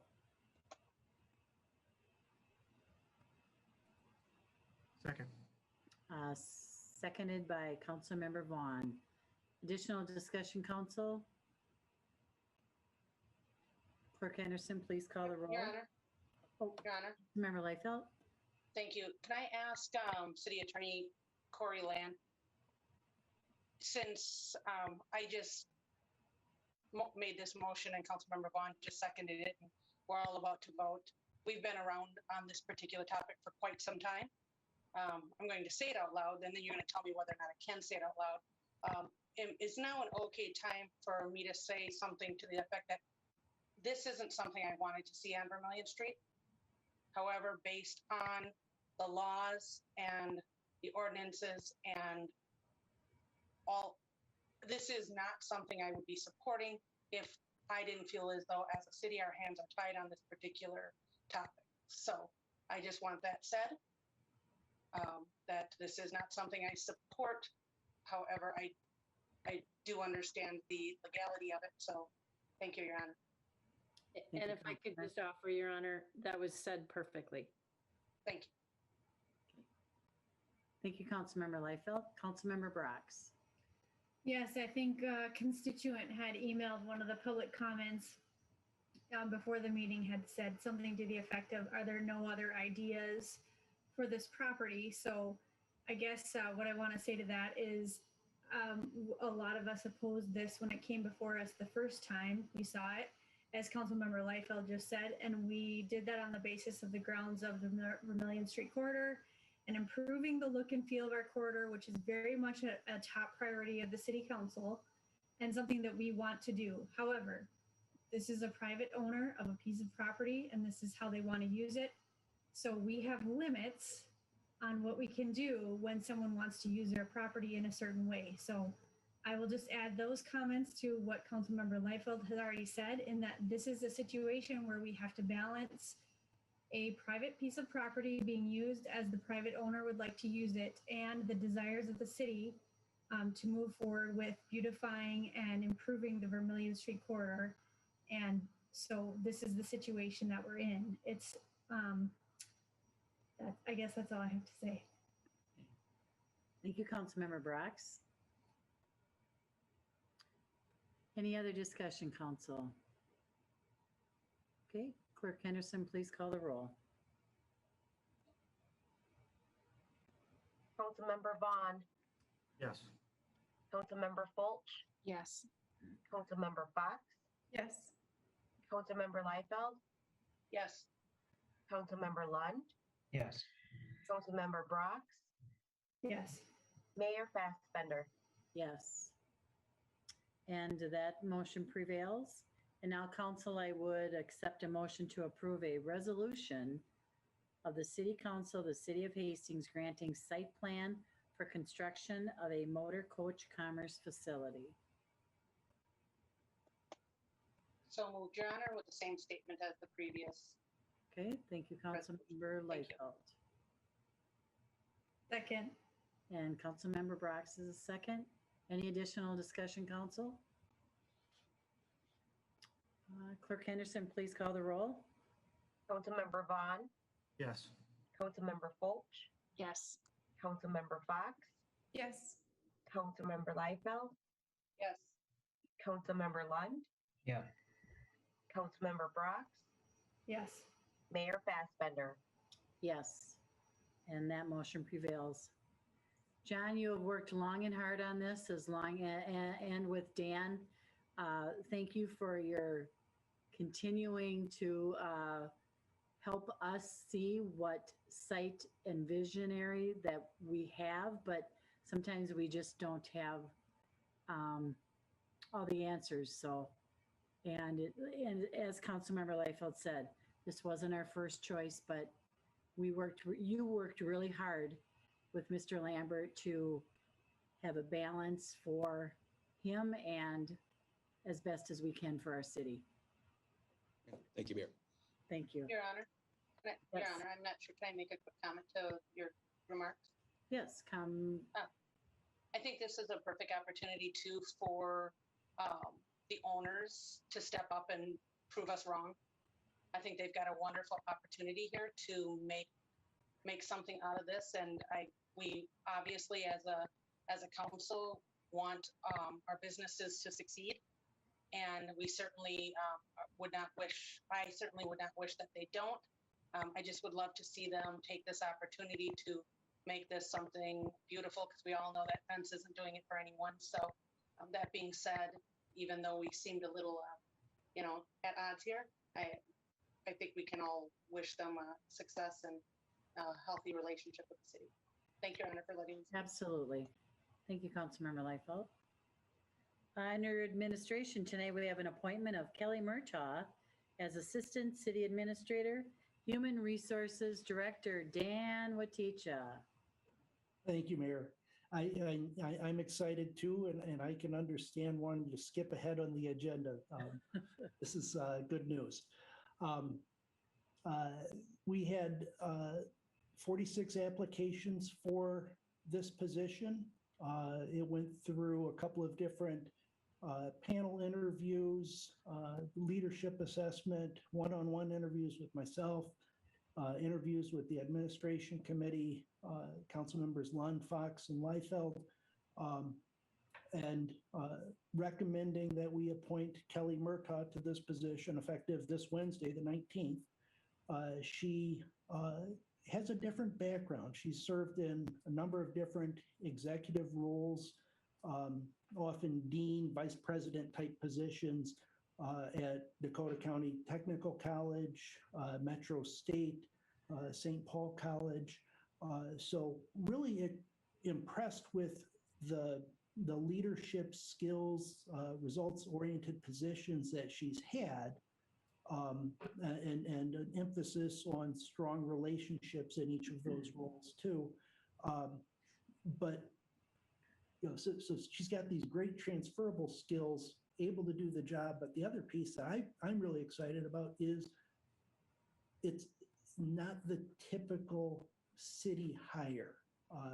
She comes from higher education, and just the opportunity for not just a fresh set of eyes, but a completely new perspective. I just really confident that she's going to be a great addition to our management team. Look forward to her joining us, and certainly recommending her appointment. With that, I can certainly stand for any questions. Okay, thank you, Dan. Council, any questions or comments for Dan at this time? Okay, then council, I would accept a motion to appoint Kelly Murtaugh as Assistant City Administrator, Human Resources Director, effective May 19th of 2021. So moved, Your Honor. Second, Your Honor. Councilmember Liefeld with a second by Councilmember Fox, and additional discussion. Clerk Henderson, please call the roll. Councilmember Vaughn, Yes. Councilmember Fulch, Yes. Councilmember Fox, Yes. Councilmember Liefeld, Yes. Councilmember Lund, Yes. Councilmember Brox, Yes. Mayor Fassbender. Yes, and that motion prevails. Kelly, if you're watching, welcome, and we're looking forward to have you aboard. Tonight, we also have the 2021 budget amendment, Building Safety Department truck. Dan, would you like to continue? Yeah, thank you. When it rains, it pours. We had in our CIP, CEP list replacement of one of 3 trucks. So let's call that truck A. But as we looked at funding opportunities, and more specifically, we had a couple of well-maintained police vehicles that were being retired or, rotate through in a new lease. So, an opportunity to buy 2 vehicles for half the price of one. They might have outlived their usefulness as a patrol vehicle, but certainly can get around town. And we knew that the vehicles and their maintenance. So just last meeting, we approved this option to replace trucks A and B in the building department fleet. Within 1 week, 3 trucks, call them A and C. So not one we were intending to replace, but A and C had significant mechanical failures, safety issues, that based on the age and condition of these vehicles, we're talking $1,000 to $2,000 repair on a truck that had a $1,500 Blue Book value. So financially not making sense. Certainly safety issues that we couldn't maintain those vehicles. But it also puts us in a position of coming forward saying, not 1, not 2, but we need 3 vehicles. They're all of similar vintage and condition. Certainly got our mileage out of them. I think they're about 17, 18 years old. But it does put us in a position of requesting a budget amendment to move forward with purchasing a new truck. The other curiosity is, if you've seen in the news, it's hitting us too. There's a shortage of chips. So although we might be able to put money down now, we're hoping a vehicle will be available come November, December, but no promises even then. But we can certainly lock in the price and get under contract now. These, although these are negotiated with Hastings Ford, they are matching the state bid price, even though they're not on the state list.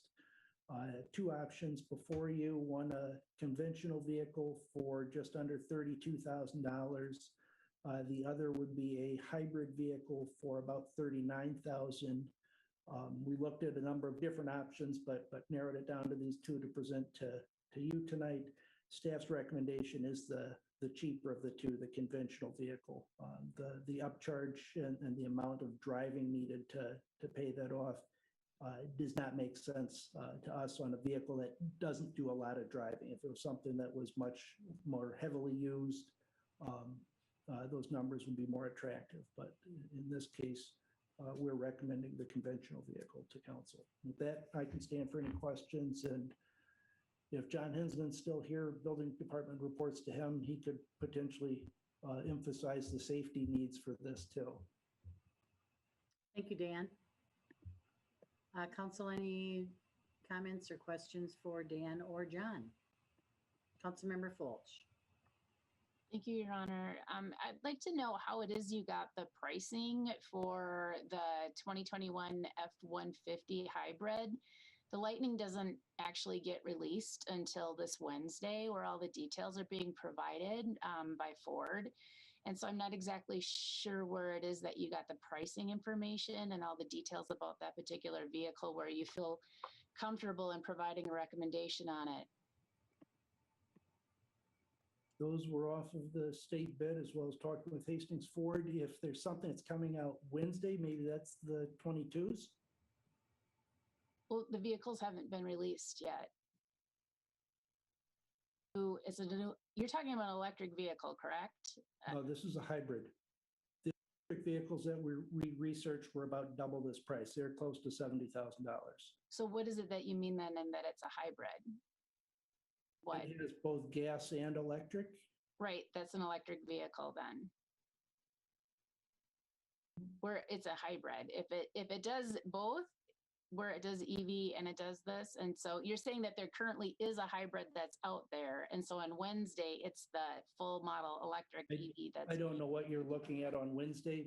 This hybrid is available. We also looked at other makes of electric vehicle, fully electric pickup trucks that are in the $70,000 range. And Dan and Councilmember Fulch, I'm reading the email here that building official Dunn received from Hastings Ford, which talked about the hybrid vehicle. It's a 47 horsepower electric motor attached to the drivetrain, 1.5 kilowatt battery. So he had some information specifically from Hastings Ford on this vehicle that was available that he used in his analysis as to whether a conventional or whether a hybrid model would be a recommendation.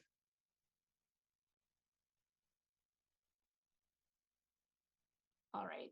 You know, the thing with the pickup trucks and where it is that they become really, they do become more cost effective is due to all of the idling time that staff use the vehicles for, particularly in the winter times when they stand outside idling. And so I'm not aware if Hastings has a non-idling policy for vehicles when they're not being driven and that they're just standing still. But it is a big often that happens with operations where staff let these vehicles idle. And so that's really where you start to get the savings. And so I'm opposed to not beginning to make the conversion to these vehicles. I think every opportunity that we get, we should be looking at that. And then when you begin to look at not only just the savings that you have in gas costs, but then also these vehicles never require oil changes either, and the other maintenances that are foregone, you know, when you have a conventional vehicle. And so I would just hope that we would get more detail about these vehicles and these opportunities rather than just throwing out a number out there and then just saying, oh, well, it's more expensive, because it's a lot more complicated than that when you're doing the analysis. So thanks. And Councilmember Fulch, I'd just like to counter that. Mr. Dunn provided a pretty detailed analysis and did his homework on this one. There may be a disagreement certainly over what you may recommend and what you may support, but I do want to put forward that Mr. Dunn did do the homework on this to look at various options and ultimately came up with this recommendation.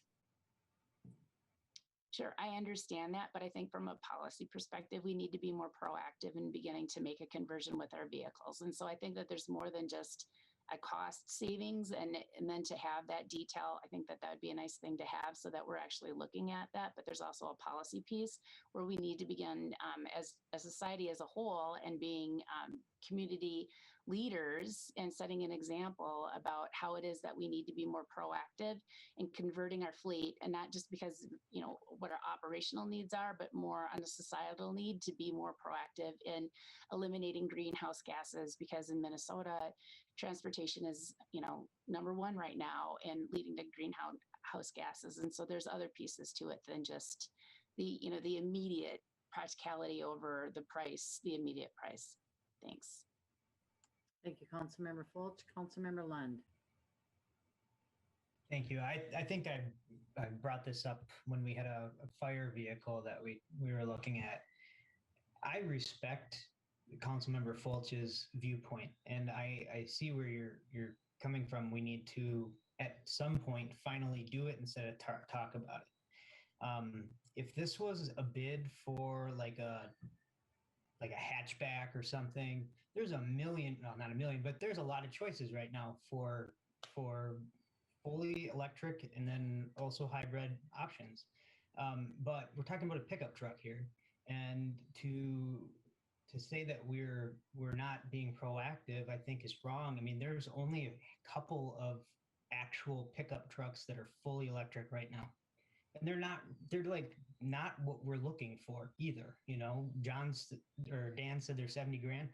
That's like in a heartbeat, 70 grand for some of them, you know? And so we're just not quite there yet on the pickup truck thing. I think if we were having a conversation about a sedan or a minivan or so, I don't know, whatever, you know, we'd probably be looking at a different opportunity altogether.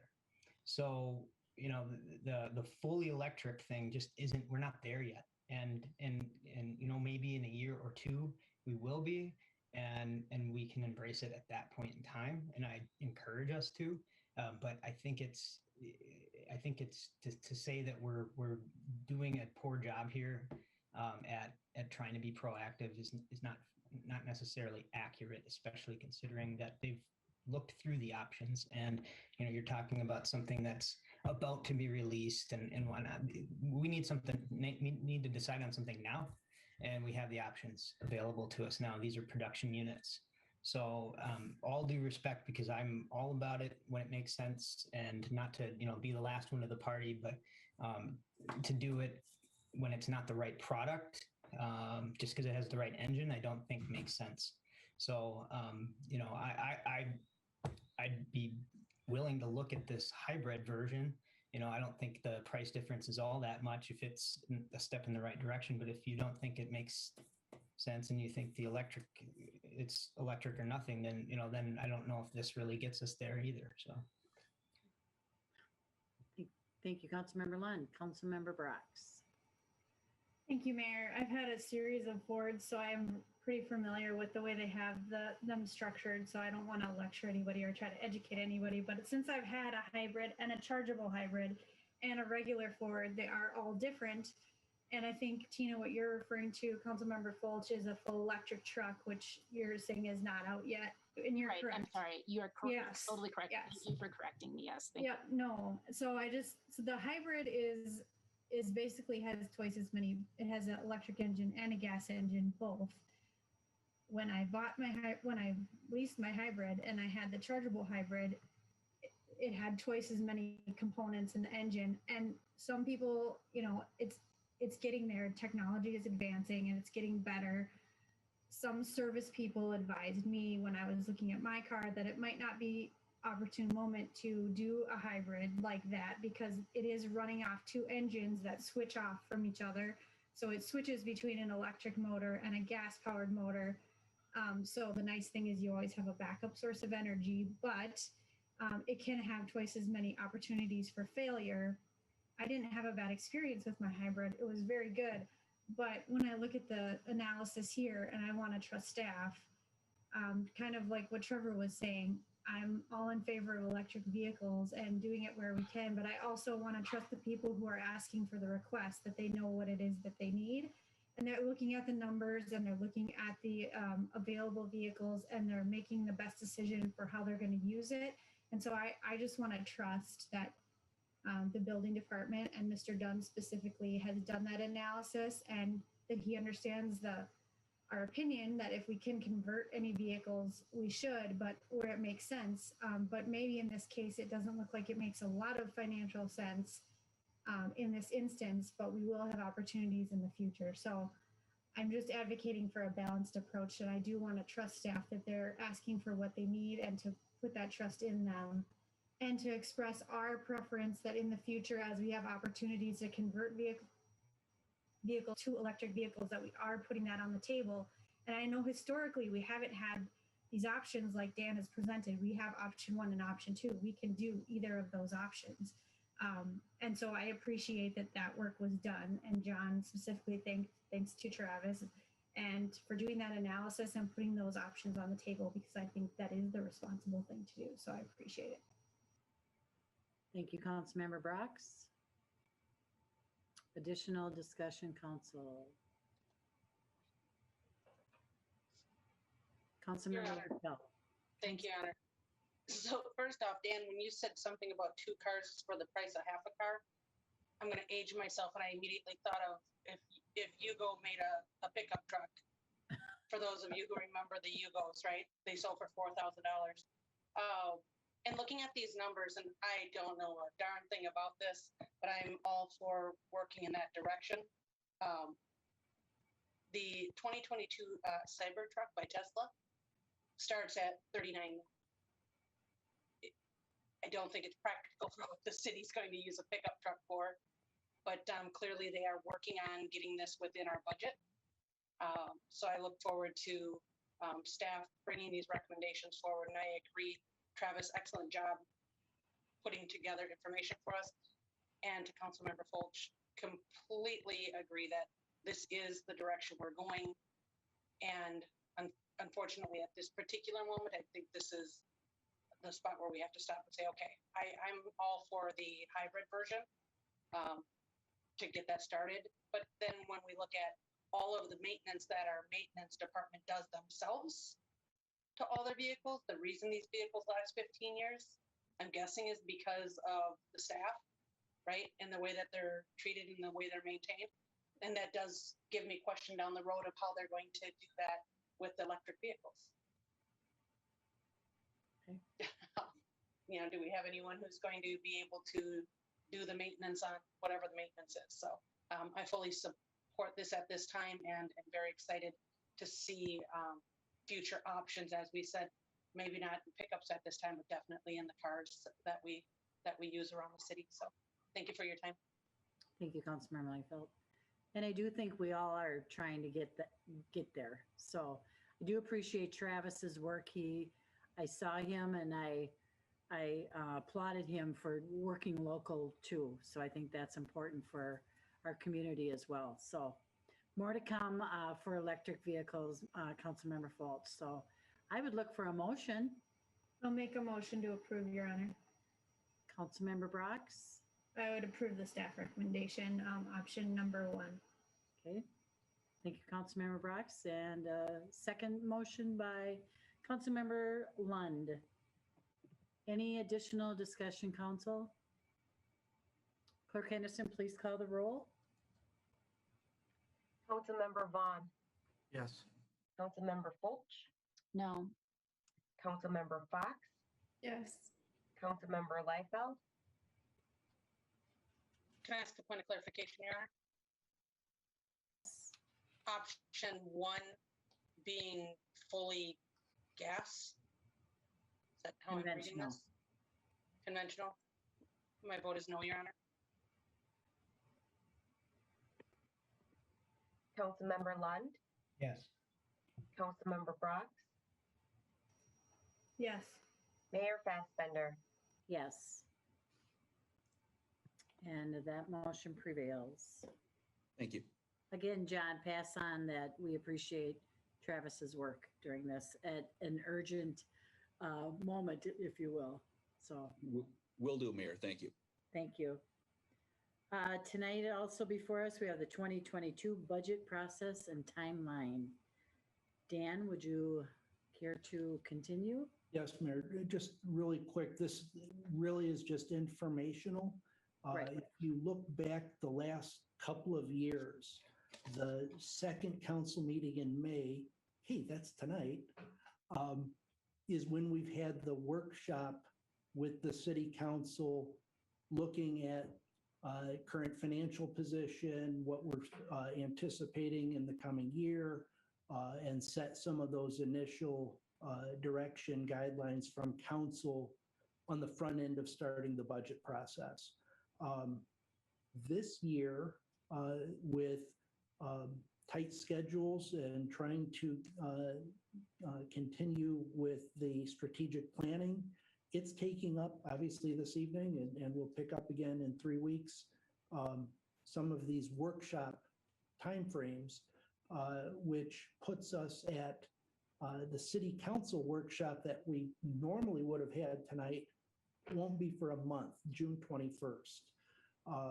So recognizing that, wanted to at least put the rough calendar. It doesn't have a lot of detail to it, but the calendar in front of you show you that next week, city staff will be beginning to work on budget. It's really going to be trying to update and fill in the numbers that largely carry forward from year to year, and just trying to process some of that more to keep work moving forward. We'll meet in late June, the 21st. Following that, refinements at the department level, expect that they would turn in their request to me in early July.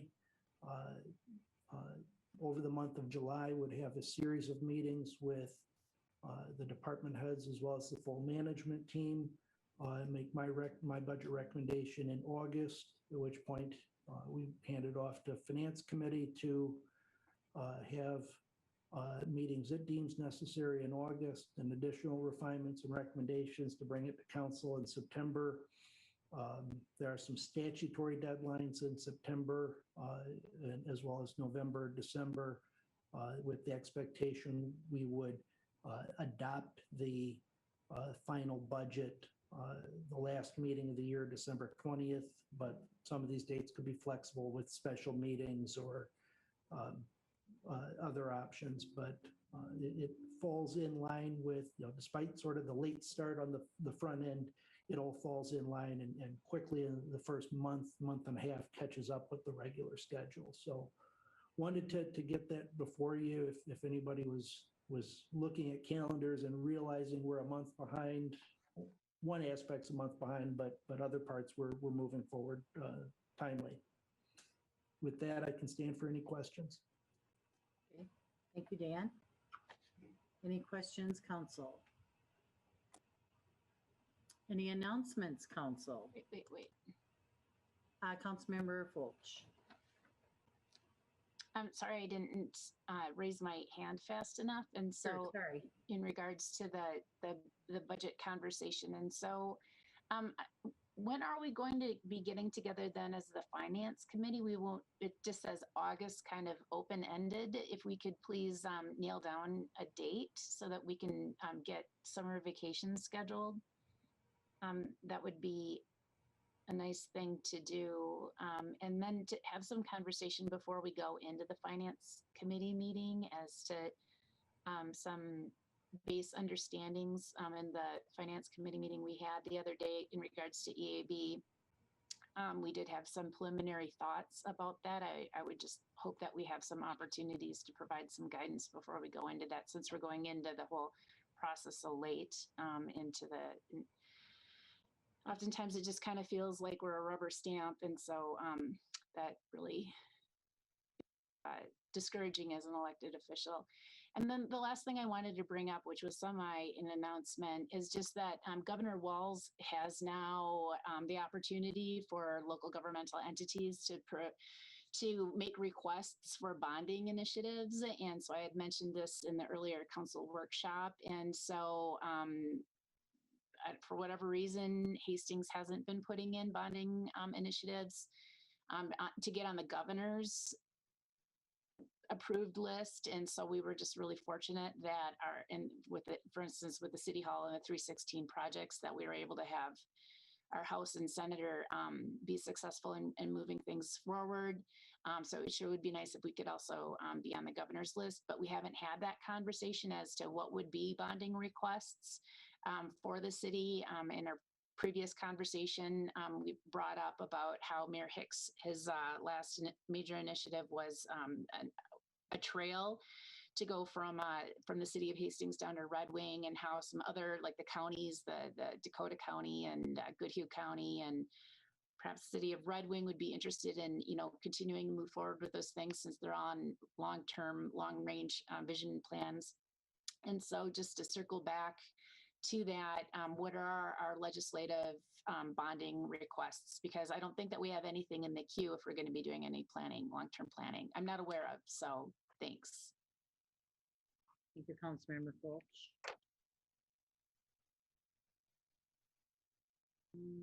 So I have a few announcements. This week is National Public Works Week and National EMS Week. Please join me with a great heart and heartfelt thank you for the employees that are in these departments. They provide essential services and help ensure the safety of our community. The park calendar of events has been posted on the city website. There will be lots of great and free programs again this year. And thank you to the many organizations and businesses that have helped to make this possible. City offices will be closed Monday, May 31st, in observance of Memorial Day. And for this year, the American Legion Post 47 will host Memorial Day. It will be a single location event held at Hastings Levy Park. The event will start at 10 a.m. Monday, May 31st, with a speaker, rifle squad, taps, and a wreath laying ceremony. Meetings coming up Tuesday, May 18th, 7 p.m. here, Heritage Preservation Commission. May 20th, 6:30 p.m. Public Safety Advisory Commission, Monday, May 24th, 6 p.m. Planning Commission, and Monday, June 7th, 5 p.m. City Council will have our final strategic planning workshop, and 7 p.m. will be another regular council meeting. So, lots coming up. With that, council, I would look for a motion to adjourn. So moved, Your Honor. Councilmember Redfeld and Councilmember Vaughn. The only discussion I have is to thank everybody. We've had a long, since 5 o'clock, we've been working diligently and hard and lots to absorb from the workshop and tonight's meeting. So thank everyone and thanks staff. Clerk Henderson, please call the roll.